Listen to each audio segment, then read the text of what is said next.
ഉണ്ണികൃഷ്ണൻ പോറ്റി, ഉണ്ണികൃഷ്ണൻ പോറ്റിയതാര് എന്ന് വിജയ് പറഞ്ഞത് എൻ്റെ മനസ്സിൽ ഇപ്പോൾ കിടക്കുന്നുണ്ട്. അതുകൊണ്ടാണ് ഞാൻ തുടക്കത്തിൽ അത് ചോദിക്കുന്നത്. അയ്യപ്പൻ്റെ ഉടുമുണ്ടെങ്കിൽ അവിടെ ഇട്ടിരുന്നാൽ മതിയായിരുന്നു. അടിച്ചുകൊണ്ട് ജയറാമിൻ്റെ വീട്ടിൽ കൊണ്ട് പൂജ വരെ നടത്തിയിരിക്കുന്നു. ജയറാം പറയണത് ഞാൻ അറിഞ്ഞിട്ടില്ല അന്ന്. എനിക്കിത് അറിഞ്ഞുകൂടായിരുന്നു. പക്ഷെ ഞാൻ വിചാരിച്ചു ഒരു ഓട്ടോ കാറിൽ എങ്ങനെയാണ് ഇത് കൊണ്ടുപോകണേന്ന്. അയ്യപ്പൻ്റെ ദ്വാരപാല വിഗ്രഹം എവിടെ നിന്നെല്ലാം ആളുകൾ വന്ന് വാതില് അത് എത്ര എന്താണ് ഇവിടെ ചോദിക്കാനും പറയാൻ ആരുമില്ലേ? ചുമ്മാ അല്ല, പിണറായി ആഗോള അയ്യപ്പ സംഗമം നടത്തിയപ്പോൾ എനിക്ക് തോന്നിയിരുന്നു, ദൈവത്തിനുള്ള സത്യം എനിക്ക് തോന്നി എന്തോ എവിടെയോ ഒരു പന്തി കേടില്ലേ എന്ന് ഇപ്പം മനസ്സിലായി. അപ്പൊ ഈ നാട്ടിൽ ചോദിക്കാനും പറയാൻ ആരുമില്ല. ഇവിടുത്തെ ദേവസ്വം ബോർഡ് എവിടെയാ? ഈ അടിച്ചു മാറ്റലിന്റെ പിന്നിൽ ദേവസ്വം ബോർഡ് കൂട്ടുതരില്ല. അല്ലെങ്കിൽ 10ാം ക്ലാസ് പോലും വിദ്യാഭ്യാസം ഇല്ലാത്ത ഉണ്ണികൃഷ്ണൻ പോറ്റി ഇതെങ്ങനെയാണ് കൊണ്ടുപോയത്? അല്ലെ, 30 വർഷത്തെ അന്വേഷണം വേണം. അതായത് 40 വർഷത്തെ വാറന്റിയാണ് ഇതിനുള്ളത്. 30 വർഷം ആയുള്ളൂ 2019 മൊത്തം ഒരച്ചെടുത്ത് കാണും. അല്ല, അപ്പൊ 2019 എത്തിയപ്പോൾ എന്തിനാണ് ഇത് കൊണ്ടുപോയെന്നുള്ളൊരു ചോദ്യം വന്നല്ലോ. 40 വർഷം വാറന്റി ഉണ്ട്, 2019 30 വർഷം ആവുന്നേ ഉള്ളൂ. അപ്പൊ CPM ഉടനെ പറഞ്ഞു 30 വർഷത്തെ അന്വേഷണം വേണോ? CPM തന്നെ പറഞ്ഞു. അത് എന്തിനാന്ന് മനസ്സിലായോ? കോൺഗ്രസിന് പണി കൊടുക്കാൻ വേണ്ടി. സുധാകരൻ പറഞ്ഞു. സുധാകരനായിരുന്നല്ലോ ദേവസ്വം മന്ത്രി നമ്മുടെ കടന്നപ്പള്ളി വരുന്നതിന് മുന്നേ, LDF സർക്കാരിന്റെ കാലത്ത് അല്ല UDF സർക്കാരിന്റെ ജി സുധാകരൻ. അപ്പൊ അദ്ദേഹം പറഞ്ഞത് എന്റെ തലയെ കൊണ്ട് വയ്ക്കാനുള്ള പരിപാടിയാണെന്ന് എനിക്ക് മനസ്സിലായി. ഞാനിരുന്ന സമയത്ത് ഞാൻ ഒരുത്തൻ്റെയും NSSന്റെ SNDPയുടെ ഒന്നും തിന്മ നിരക്കാൻ ഞാൻ പോയിട്ടില്ല എന്ന് പറഞ്ഞു. അങ്ങനെ നിങ്ങൾ ഈ പറയുന്ന ദൈവവിശ്വാസികളല്ലാത്ത നിങ്ങൾക്ക് ആഗോള അയ്യപ്പ സംഗമം നടത്തേണ്ടി വരുന്നതും NSSന്റെ SNDPയുടെ തിണ്ണ നിരങ്ങാൻ പോകേണ്ടി വരുന്നതും എന്തുകൊണ്ടാണെന്ന് ഇപ്പൊ നമുക്ക് മനസ്സിലായെന്ന് പറഞ്ഞു. വാങ്ങിച്ചു. അതായത് വ്യക്തമല്ലേ അത്? ഞാൻ നോക്കുമ്പോൾ നമ്മളിവിടെ സുകുമാരൻ നായരെയൊക്കെയാണ് നമ്മളിവിടെ സംശയത്തോടെ നോക്കേണ്ടത്. കാരണം സുകുമാരൻ നായർക്ക് ഈ വിഷയത്തിൽ അത് ഞാൻ പ്രതികരിച്ചു. അദ്ദേഹം എപ്പോഴും പറയുന്നത് NSSന് കമ്മ്യൂണിസം നിഷിദ്ധമല്ല. ആര് പറഞ്ഞല്ലെങ്കിൽ NSSന് കമ്മ്യൂണിസ്റ്റ് അല്ല. സുകുമാരൻ നായർക്ക് എപ്പോഴും NSS കൂടെ ചേർന്നത് ധനലക്ഷ്മി ബാങ്കിൽ മരുമോന്റെ കേസ് പുറത്തായി പ്രശ്നം വന്നപ്പോഴാണ് സുകുമാരൻ നായർക്ക് NSSനോട് ഇത്ര സ്നേഹവും ഇതും ഉണ്ടായത്. സുകുമാരൻ അപ്പൊ ഇതുവരെ NSSനോട് സുകുമാരൻ, കാരണം ഭരണത്തിൽ UDF ഇരിക്കാത്തത് കൊണ്ട് മരുമോനെ രക്ഷപ്പെടുത്താൻ പറ്റൂല. അതുകൊണ്ട് സുകുമാരൻ നായരെ കമ്മ്യൂണിസം ഒന്നും ഇങ്ങോട്ടും പറയരുത്. അഡ്വക്കേറ്റ് ജയശങ്കറിന്റെ ഒരു വീഡിയോ കണ്ടിരുന്നു, അതിന് ABC-ല്. അപ്പൊ അതില് അദ്ദേഹം പറയുന്നുണ്ട് NSSൽ ചായ കൊടുക്കാൻ നിന്ന സുഖു NSSന്റെ അപ്രവാദിത്വം. സുകുമാരൻ നായർ ഇപ്പൊ ഗണേശൻ പറയുന്നുണ്ട് സുകുമാരൻ നായരെ ബാക്കിൽ വല്ല 3 പേര് പോയാൽ NSSനൊന്നും സംഭവിക്കില്ല, NSS പാറ പോലെ ഉറച്ചു നിൽക്കുന്ന. ഇവിടുത്തെ നായന്മാരെല്ലാരും കൂടെ സുകുമാരൻ നായർക്കെതിരെ തിരിഞ്ഞിട്ടുണ്ട്. സുകുമാരൻ നായർ അത് 24 മണിക്കൂർ ആ കിരീടം തലയിൽ വെച്ചോണ്ടൊന്നും നടക്കാൻ പറ്റൂല. ഇവിടുത്തെ നായന്മാർ മുഴുവൻ സുകുമാരൻ നായർക്ക് എതിരങ്ങോട്ട് ഇറങ്ങാനുണ്ടല്ലോ. നായർ ഓടേണ്ടി വരും കണ്ടാൻ പോയി. ഇലക്ഷന്റെ തലേ ദിവസം, അതായത് തലേ മാസം 2021 ഇലക്ഷന്റെ തലേമാസത്തിന് 2 മാസം മുന്നേ ഈ സർക്കാരിനെ വലിച്ചു താഴെ ഇടണം എന്ന് പറഞ്ഞ സുകുമാരൻ നായർ ഇപ്പൊ കറക്റ്റായിട്ട് കമ്മ്യൂണിസ്റ്റ് ചേരിയിൽ വന്ന് ചേർന്നു. അതെങ്ങനെ? മോക്ക് ഭർത്താവ് വേണ്ടേടാ, ആരെ കാല് നോക്കിയാലും മോക്ക് ഭർത്താവ് വേണ്ടേ? അല്ല, ഭർത്താവ് വേണോ വേണ്ടെന്നുള്ളത് അദ്ദേഹത്തിന് തീരുമാനം. പക്ഷെ പിണറായി വിജയൻ ലക്ഷ്യം കൃത്യമായിട്ട് നടന്നു എന്നുള്ളതാണ്. ആരൊക്കെ എന്തിനു പറഞ്ഞു? വെള്ളാപ്പള്ളി കറക്റ്റ് ഇപ്പൊ ഇവിടെ കറക്റ്റ് ചേരിയിൽ വന്നു. ഇത് നടത്താൻ വേണ്ടിയാണ് ഈ പറയുന്ന ആഗോള, ഇവർ രണ്ടുപേരെയും കൊണ്ടുവരാൻ വേണ്ടിയാണ് ഈ ആഗോള അയ്യപ്പ സംഗമം നടത്തിയെന്നുള്ളത് ഇപ്പോൾ വളരെ വ്യക്തമായിരിക്കുന്ന കാര്യമാണ്. അപ്പോൾ ഈ പറയുന്ന സുകുമാരൻ നായരുടെ ഈ പറയുന്ന വിഷയത്തിൽ പ്രതികരിക്കാമോ എന്ന് ചോദിച്ചപ്പോൾ അദ്ദേഹത്തിന് പ്രതികരണമില്ല, ഈ വിഷയത്തിൽ പ്രതികരണമില്ല. ഇപ്പോൾ ഇവിടെ പറയുന്നത് എന്താണ്? ഈ പ്രതിപക്ഷം ഇപ്പം ഒന്ന് സടകുടഞ്ഞ് എഴുന്നേറ്റ് ഇലക്ഷൻ വരുന്നതല്ല, ഈ കേരളത്തിലെ പ്രതിപക്ഷം വിഷയം ഉന്നയിക്കും, ഒരു വീഡിയോ ചെയ്യും, അല്ലെങ്കിൽ പത്രസമ്മേളനം നടത്തും. പക്ഷെ അതിനെ പിന്തുടർന്ന് പോകുന്നത് എപ്പോഴും കണ്ടിട്ടുണ്ട്. അതാണ് VS അച്യുതാനന്ദനെ പോലുള്ള പ്രതിപക്ഷ നേതാക്കന്മാർ. അത് അതിന്റെ അറ്റം കാണുന്നവർ നമുക്കറിയാം. ഈ മറ്റേ പീഡന കേസ് ഉണ്ടായിരുന്നല്ലോ,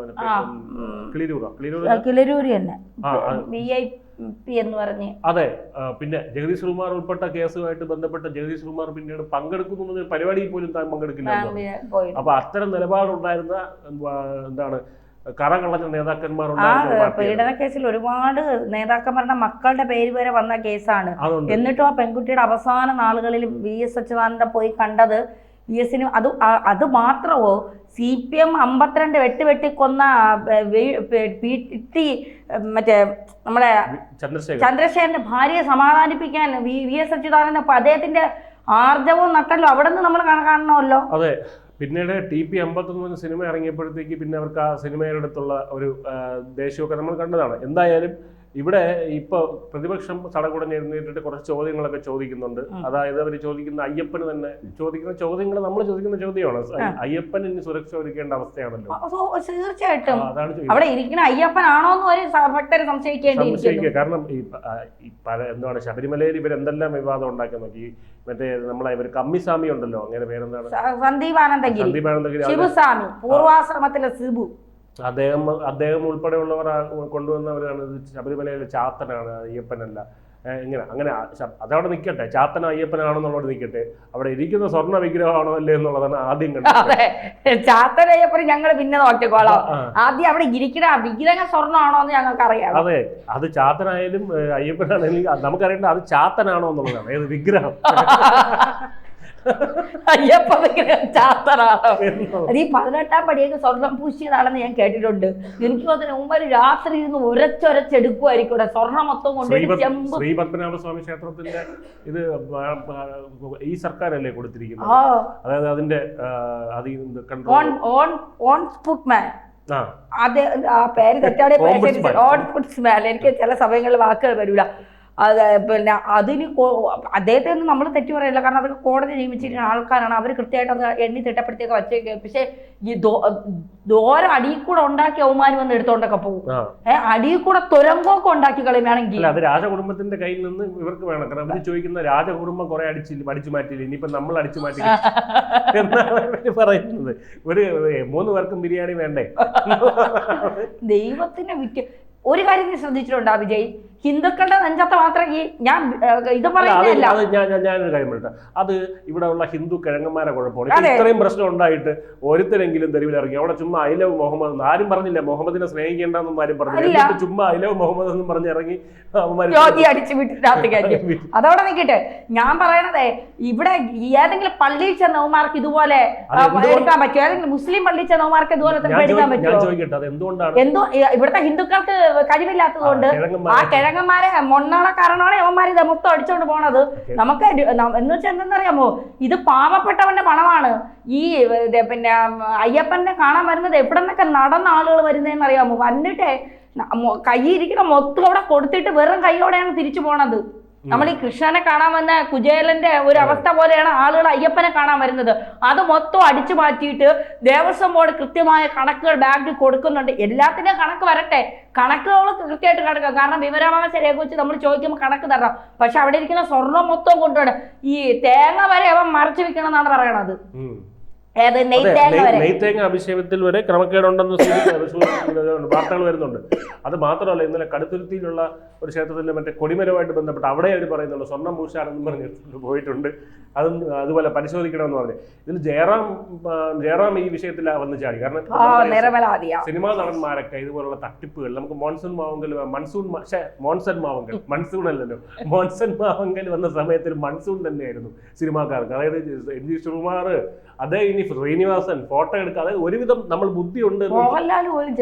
മോഹൻലാലിനെ പോട്ടെ, ശ്രീനിവാസന് അല്പം ബുദ്ധി നമുക്കറിയാം. ഒരു കലാകാരൻ മാത്രമല്ല, അല്പം എന്താണ് അല്ലല്ല. ഞാൻ പറഞ്ഞത് ശ്രീനിവാസൻ എന്ന് പറഞ്ഞാൽ ഒരു അല്പം ബുദ്ധിജീവി എന്നൊക്കെ നമ്മൾ പറയുന്ന ഒരാളല്ലേ. അങ്ങനെ ഒരാൾ പോലും ഇതിനകത്ത് പെട്ടു എന്നുള്ളതാണ്. അപ്പൊ അങ്ങനെയുള്ള ഇപ്പൊ ജയറാമിന്റെ വീട്ടിൽ വെച്ചെന്ന് പറഞ്ഞാൽ നടത്തിയത് ഈ വാതിൽ നിർമ്മിച്ച ഫാക്ടറി, അവിടെ ജയറാമിന് ക്ഷണം ഉണ്ടായി. അപ്പൊ ജയറാം വിചാരിച്ചു എന്തൊരു ഭാഗ്യം, നമ്മൾക്ക് ക്ഷണം ഉണ്ടായിരുന്നു വിചാരിക്കില്ല. എന്തൊരു ഭാഗ്യമാണ് ശബരിമലയിലെ ആ ഒരു വാതിൽ നിർമ്മിച്ച അതിന്റെ ഒരു സ്വർണം ക്ലാഡിങ് എന്നാണ് പറയുന്നത് കേട്ടോ. അതായത് സ്വർണം പൂശലല്ല, അത് ഒട്ടിക്കുന്ന ഒരു പരിപാടി. അപ്പൊ സ്വർണം പൂശൽ എന്നാണ് നമ്മുടെ മലയാള മാധ്യമങ്ങൾ പറയുന്നത്. രണ്ടും തമ്മിൽ വ്യത്യാസമുണ്ട്. അപ്പൊ ഇപ്പൊ അവിടെ കമ്പനി തന്നെ പറയുന്നത്, അതിന്റെ സ്മാർട്ട് ക്രിയേഷൻസ് എന്താണ് കമ്പനി. ഈ കമ്പനി തന്നെ പറയുന്നത് ഇയാൾക്ക് ഇവർക്ക് അതായത് ചെമ്പാണ് കിട്ടിയിരിക്കുന്നതെന്നാണ് പറയുന്നത് അല്ലേ. ചെമ്പാണ് കിട്ടിയിരിക്കുന്നത്. അപ്പൊ ഇത് എവിടെ പോയി ഇതിനിടയ്ക്ക്? പിന്നെ ഈ ഉണ്ണികൃഷ്ണൻ പോറ്റി എന്ന് പറയുന്ന ആളുടെ ചരിത്രം ഒന്ന് പരിശോധിച്ചപ്പോഴാണ്, ഇദ്ദേഹം കിളിമാനൂർകാരനാണ്. അവിടെ ഇദ്ദേഹത്തിന്റെ അച്ഛൻ ഒരു ക്ഷേത്രത്തിലെ ഒരു പൂജാരിയായിരുന്നു. അവിടെ ഈ കൈ സഹായിയായിട്ട്, അതായത് സഹായിയായിട്ട് ജോലിക്ക് പോകുമായിരുന്നു. 10ാം ക്ലാസ് വിദ്യാഭ്യാസം പൂർത്തിയാക്കിയതിനു ശേഷം ഇദ്ദേഹം ബാംഗ്ലൂർ ശ്രീരാമപുരം ധർമ്മശാസ്ത്ര ക്ഷേത്രം അത് അയ്യപ്പ ക്ഷേത്രമാണ്. അവിടെ ഈ ധനികരായിട്ടുള്ള പ്രമുഖരായിട്ടുള്ള അയ്യപ്പ വിശ്വാസികളാണ്. അപ്പൊ ഇവർക്കിടയിൽ ഒരു പാലമായിട്ട് ഇദ്ദേഹം വർത്തിക്കാൻ തുടങ്ങി. അങ്ങനെ ഇവർക്കിടയിൽ, അതായത് ആലോചിച്ച് നോക്ക്, ധനികരായിട്ടുള്ള വിശ്വാസികൾക്കിടയിൽ പിന്നീട് അവിടുത്തെ എക്സ്പീരിയൻസ്, നമ്മളൊരു എക്സ്പീരിയൻസ് വെച്ച് മറ്റൊരു സ്ഥലത്ത് പോകില്ല, ആ എക്സ്പീരിയൻസും വെച്ചുകൊണ്ട് അവിടെ എന്തോ പ്രശ്നം ഉണ്ടാക്കിയെന്ന് കേൾക്കുന്നത്. അത് കഴിഞ്ഞാണ് ശബരിമലയിൽ വരുന്നത്. ശബരിമലയിൽ വന്നിട്ട് ആ എക്സ്പീരിയൻസ് കഴിച്ച് ഇവിടെ കീഴ്ശാന്തിയായിട്ട് ഇദ്ദേഹം പിന്നീട് തന്ത്രിയായിട്ട് അടുത്ത ബന്ധം സ്ഥാപിക്കാനായിട്ട് തുടങ്ങി. തന്ത്രിയായിട്ട് അടുത്ത ബന്ധം സ്ഥാപിച്ചു. അതിനുശേഷം ഇവിടെ എന്ത് നടക്കണമെങ്കിലും ഉണ്ണികൃഷ്ണൻ പോറ്റി അറിഞ്ഞുകൊണ്ട് നടക്കുകയുള്ളൂ എന്നുള്ള രീതിയിലേക്ക് കാര്യങ്ങളെത്തി. ആ ഒരു രീതിയിലേക്ക് എത്തി കാര്യങ്ങൾ. അപ്പോൾ അങ്ങനെ അവസാനം ഇദ്ദേഹത്തിനെ കൊടുത്തു വിട്ടു വിശ്വസ്തൻ എന്നുള്ള രീതിയിൽ. അപ്പോൾ ഇത് രണ്ടാം തവണയും ഇതേ സർക്കാർ ക്രമക്കേട് ഉണ്ടെന്ന് അറിഞ്ഞിട്ടും രണ്ടാമതും ഇതേ ആൾക്ക് കൊടുത്തു എന്നുള്ളതാണ് ഇപ്പോൾ വരുന്ന പുതിയൊരു ആക്ഷേപം. രണ്ടാമത് ഇദ്ദേഹത്തിന് തന്നെ വീണ്ടും കൊട്ടേഷൻ കൊടുത്തു എന്നുള്ള കാര്യം. അപ്പോൾ അതൊക്കെ ഇവിടെ വലിയ രീതിയിൽ ചോദ്യം വരുന്നുണ്ട്. ഇത് പിണറായി വിജയൻ എന്താണ് ഇതിനകത്ത് ഉരിയാടത്ത് എന്നുള്ളൊരു ചോദ്യം ഇതിനകത്ത് നിൽപ്പുണ്ട്.